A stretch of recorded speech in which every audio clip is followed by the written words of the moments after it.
uns anos para cá, aumentou muito a oferta de opções de você ir de um lugar para o outro. Como é que elas estão impactando nas cidades onde a gente vive?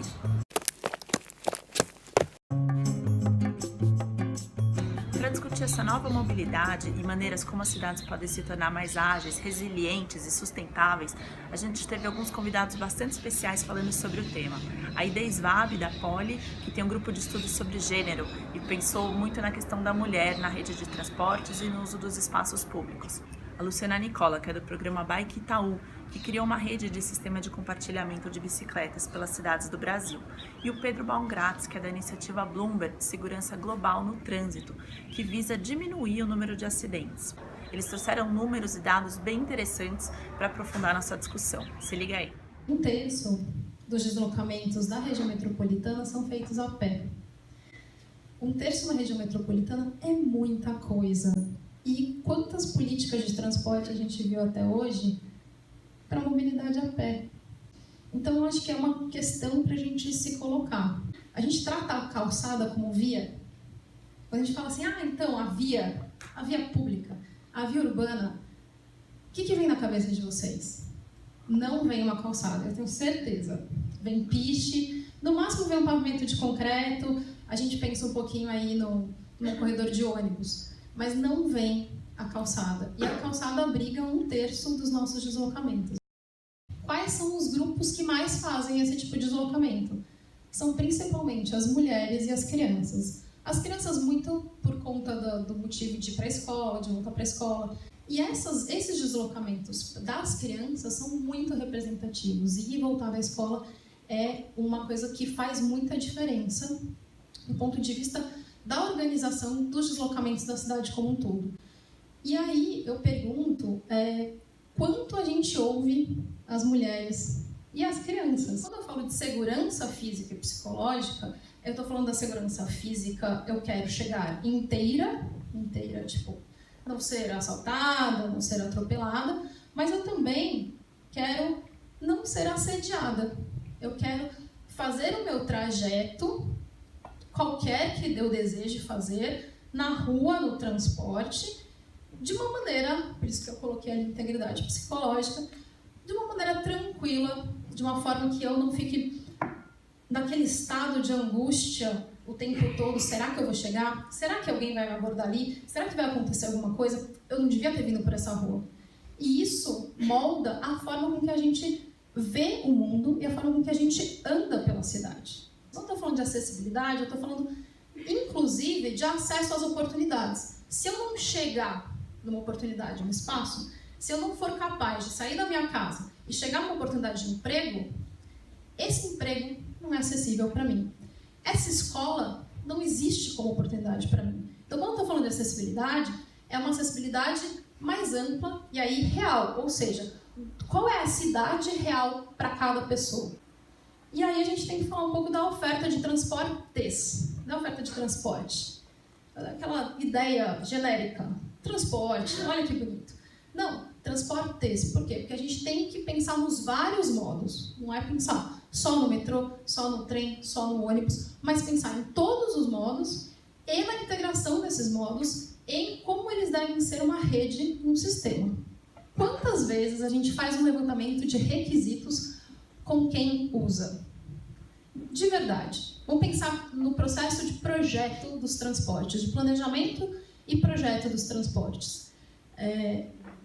Quantas vezes a gente vê aí as pessoas, ou pesquisas, ou uma questão nesse sentido, de levantamento de requisitos? Existe, mas ainda é muito pouco. E quando existe, a gente não faz a segmentação pelos públicos. Então, acho que é uma das questões que a gente pode avançar. E quem planeja e quem decide? E quem planeja e quem decide tem um recorte muito definido.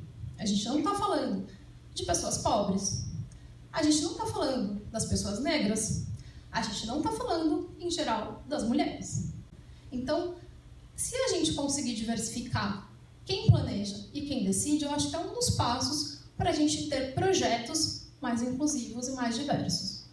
Uma das coisas que a gente precisa ter no setor público e nas parcerias do setor público com a sociedade, e a sociedade na relação com o setor público, é tolerância ao erro.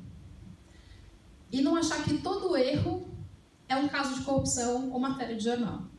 E por que eu falo isso? Quando a gente tiver tolerância ao erro, a gente vai conseguir ter experimentação no setor público. Se a gente não tiver experimentação, a gente não tem inovação. Se a gente não tem inovação, a gente nunca vai ter novas perspectivas e novas formas de fazer as coisas. Então, a gente tem 7 anos de plataforma no Itaú. A plataforma nasceu no finalzinho de 2010 e muito com o objetivo da gente contribuir com políticas públicas, né? Como um banco que tem um impacto muito grande nas áreas urbanas, a gente entendia que a gente deveria devolver para a sociedade mais do que a gente devolve com cultura e educação, com coisas que a gente hoje tem alguma forma de incentivo, né? Então, o Bike ele é feito 100% com recursos do banco, onde a gente usa esse recurso muito para contribuir com a política pública local. Desde que nasceu o projeto da Bike, a gente mirava muito nisso. Como é que a gente ajuda o poder público a trazer um novo modal de transporte para as cidades que de fato seja mais saudável, que seja saudável não só para a infraestrutura da cidade, mas também para os usuários e os mais diversos que a gente vem descobrindo. A gente tinha no começo uma resistência muito grande ao uso da bicicleta como modal de transporte, então desde uma resistência dos nossos próprios clientes de não entenderem um pouco qual era a proposta do Itaú nesse processo, então de a gente receber clientes de pessoa jurídica ou pessoa física questionando uma estação do Itaú na porta da sua casa, na porta do seu comércio, quanto isso ia trazer pessoas diferentes para o convívio ali. E, na verdade, a proposta era um pouco esse, como é que a gente devolvia o espaço para as pessoas, né? Como é que a gente devolvia a cidade para as pessoas. Essa era um pouco a provocação que a gente fazia. E um pouco do poder público de entender por que o banco estava fazendo um pouco desse processo, né? Como foi dito aqui, o meu time respira realmente mobilidade urbana e respira bike. Óbvio que a gente se alimenta de pessoas que sabem fazer isso muito melhor do que a gente. Com o banco a gente entende de taxa de juros, cheque especial, mas de mobilidade urbana a gente teve que se juntar a pessoas grandes que sabiam fazer isso muito bem e se alimentar, e até hoje são pessoas cicloativistas que nos apoiam em cada decisão, em cada investimento que o banco faz. Porque a gente não podia usar o dinheiro de um banco de uma forma equivocada, a gente tinha que usar para mostrar que era possível sem influenciar a política pública e para o bem, né? Então, a gente usou o bike sharing para mostrar que era possível ter a bicicleta no cenário urbano. E aí a bicicleta ser laranja, a princípio, foi uma questão de segurança, não foi uma questão de marketing, porque o marketing tinha muita dúvida do quanto eu ia causar de acidentes, o quanto a nossa marca ia estar exposta. Hoje eles entendem que é uma causa que a gente tem sim que correr o risco, e a gente nunca abriu mão disso, de dizer, não, se o Itaú investe, ele tem que ter a coragem de também entender que pode ter efeitos colaterais nesse processo. Faz parte da evolução de uma política pública, né? E hoje a gente tem a Tembis como parceiro, trazendo uma tecnologia que é altamente reconhecido por todos os usuários. A gente acumulou esse ano 20 milhões de viagens, a gente tem mais de 3 milhões de usuários cadastrados no nosso sistema, e isso tudo é colocado à disposição do poder público para poder pensar em infraestruturas e planejar um pouco mais como a bicicleta se insere como modal de transporte. A gente parte do princípio na nossa plataforma que nós temos que trabalhar 3 pilares fundamentais. Disponibilizar a bike, e aí a gente hoje tem como carro-chefe o bike share, então são as laranjinhas, mas a gente tem um outro sistema que é o e-bike, que as pessoas podem comprar uma bike quando o Itaú paga 50%, então você escolhe a bicicleta e o Itaú paga 50% para você ter sua própria bike, e a gente está lançando um novo sistema de empréstimo, então você fica com a bike pelo período pagando uma taxa pequena, e ao final daquele processo você pode comprar aquela bike que você experimentou ou devolver e outra pessoa vai poder usar, vai poder experimentar essa bike. Então, um dos pilares que a gente tem é a infraestrutura. Então, a gente testa algumas coisas a partir dos dados que a gente extrai do sistema, porque a gente sabe o destino, origem, a gente sabe qual é o perfil socioeconômico, de onde as pessoas, para qual é o perfil de uso, a evolução de gênero. Então, todas essas informações são válidas para a gente poder trazer para o poder público e discutir como que isso pode ser usado da melhor forma na cidade para criar legitimidade para o poder público e investir mais nesse modal de transporte que é a bike. Então, o nosso papel é muito de como que a gente ajuda o poder público a ter dados para poder mostrar que é possível. E o terceiro pilar, que é ajudar a gente trazer essa legitimidade da sociedade. O número de pessoas que apoiavam a bike era muito menor do que hoje. Ainda é um desafio. A gente tem apenas 50% da população que tem a intenção de usar a bike como modal de transporte. A gente ainda tem que comprar os outros 50%. Dentro desses 50%, o principal testemunho é que, para eles usam mais de acordo com a infraestrutura oferecida. A questão da segurança é uma coisa importante, né? E esses 50% que diz que não usaria a bike, que não tem a intenção de usar, também falam que se tivesse uma infraestrutura, eles cogitariam usar a bicicleta como modal de transporte, né? E quais são os benefícios disso para a cidade? Você tem mais saúde, você tem menos poluição, você tem mais as pessoas lidando um pouco com o meio ambiente onde elas estão inseridas, né? Quando você vê os usuários do bike, você entrevista essas pessoas que começam a usar a bicicleta, eles acabam sendo um ativista da cidade, né? Porque eles entendem um pouco como funciona a dinâmica e o quanto eles estão contribuindo para isso, trocar o carro pela bicicleta. Então, são efeitos positivos onde a própria pessoa acaba tendo uma visão de cidadania um pouco diferente. E a gente tem testado outras coisas. A gente percebe que a bike, mais do que melhorar a mobilidade urbana das cidades e contribuir muito para você ter essa mudança de ambiente, ela abre infinitas oportunidades. E uma das coisas que a gente está testando agora é usar o recurso financeiro para a questão da bike de verdade. Então a gente lançou um edital chamado Bike Negócio, que é como é que a gente estimula o empreendedorismo e a geração de renda a partir da bike. Como que a gente coloca o dinheiro do banco à disposição daquelas pessoas que precisam empreender num país onde a desigualdade social cresce cada vez mais, o número de desemprego ainda mais, e que o empreendedorismo pode ser uma saída, né? Então... 1,4 milhão de pessoas morrem anualmente no trânsito no mundo. Isso é mais ou menos uma pessoa a cada 30 segundos. Isso quer dizer que quando eu terminar meus 10 minutos aqui, 20 pessoas vão ter morrido no trânsito no mundo. Essas mortes são evitáveis. E esse é um ponto muito sério que a gente tem que encarar, que essas mortes são resultado direto de políticas mal planejadas de mobilidade, de desenvolvimento urbano, de transporte. E a gente pode evitá-las. É a principal causa de morte de jovens de 15 a 29 anos, então um dano social monumental. No Brasil é a segunda causa de morte de jovens de 15 a 29 anos, dado que a gente tem aqui uma taxa altíssima de homicídios. E a segunda principal causa de morte de crianças de 5 a 14 anos. É uma coisa muito grave. Bom, adicionalmente aos acidentes diretamente, 3,2 milhões de pessoas morrem anualmente por conta de inatividade física e 3,7 morrem por exposição à poluição do ar. Então, se a gente somar tudo, a gente tem aí mais ou menos 9 milhões de pessoas que, direto ou indiretamente, e aqui nesses dois casos, é claro que não é uma coisa só, mas parcialmente estão afetadas por políticas públicas mal estruturadas, mal desenhadas, de mobilidade urbana. Bom, e o que a gente pensa quando a gente pensa em mobilidade do futuro? Vou fazer um exercício aqui. Eu sei que tem uma galera que é fã do YouTube nova aí, que não deveria viver, não deveria estar viva no ano 2000.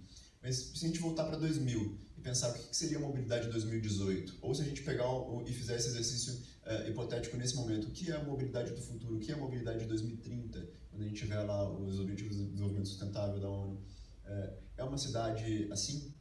É essa cidade que a gente está imaginando enquanto uma cidade inteligente, uma cidade conectada, uma cidade que foi estruturada em torno de uma mobilidade tecnológica? Geralmente é isso que a gente está vendo nos debates. E isso é um debate que virou muito trendy, virou uma coisa mainstream agora.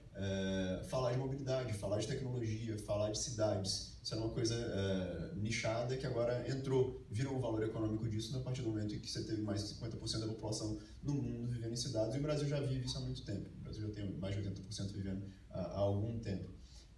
A mobilidade que a gente quer para o futuro é uma mobilidade atomizada, de ponto a ponto, com helicópteros elétricos levando pessoas de um ponto ao outro sem interação social. É isso que a gente quer? Bom, ainda que não seja uma coisa tão caricata como eu estava pintando, e na verdade ela é apresentada muitas vezes, ainda que seja uma mobilidade integrada com um urbanismo mais bem desenhado, ou ainda que seja uma totalmente inteligente, uma cidade absolutamente planejada para ser inteligente, como está sendo feito agora no projeto Sidewalk Toronto, pelo Sidewalk Labs. É isso que a gente está pensando? É uma mobilidade que é movida sempre pela demanda, é uma mobilidade que é isso que a gente tem agora, é isso que a gente pensava em 2000 e a gente vai ter em 2018. Como é que a gente vai promover uma redução dessa cena aqui? A gente pensa, vamos promover com carros autônomos. E carros autônomos, eles vão reforçar uma situação de espraiamento urbano, uma noção de atomização da vida urbana, muito embora possam reduzir drasticamente o número de ocorrências no trânsito. Acho que a gente tem que usar os dados disponíveis para fazer política pública baseada em evidência. E o que eu estou falando de política pública baseada em evidência? As escolhas que eu vou fazer enquanto gestor público, elas têm que refletir os objetivos de interesse público maiores que estão em questão. A gente já tem uma política nacional de mobilidade urbana que diz que o primeiro ator no trânsito na mobilidade urbana é o pedestre. Há quanto tempo a gente tem calçadas e como que elas continuam sendo reproduzidas de forma... Não dá nem para descrever como elas são. E aí eu vou trazer um pouco de dados e a gente vai falar um pouco mais sobre isso no debate. Mas eu adoro falar desse mapa porque esse mapa ele choca às vezes se você presta bastante atenção nele. Ele tem um fundo preto e nada mais do que duas coisas. As demarcações geográficas das cidades da região metropolitana de São Paulo, São Paulo e algumas cidades do entorno. E depois a gente colocou um microponto branco para cada um dos acidentes de trânsito na cidade de São Paulo nos últimos 6 anos. São 124 mil acidentes. E eles reconstruem o viário, os 17 mil quilômetros de vias públicas que a gente tem aqui em São Paulo. E ao reconstruir esse viário, eles estão em toda parte, mas eles estão de forma mais concentrada ou menos concentrada em alguns campos. Se você faz cruzamento desses dados, e aí a gente consegue fazer, eu vou fazer uma propagandinha aqui, a plataforma Vida Segura foi lançada pela Prefeitura segunda-feira passada, com o apoio da iniciativa Bloomberg. A gente desenvolveu essa plataforma em parceria com a Prefeitura, que é uma plataforma que abriu todos os dados de acidentes da cidade de São Paulo e permite o cruzamento, e permite você colocar alguns filtros nos dados ali.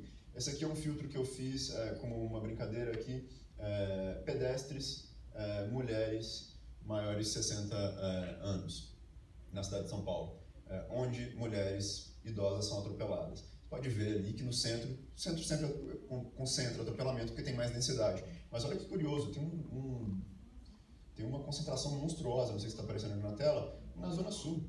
Por que aquela zona ali que tem uma densidade, um fluxo de pedestres ao longo do dia não tão significativo quanto do centro, tem uma representatividade de atropelamentos tão grande? Porque a infraestrutura é grotesca.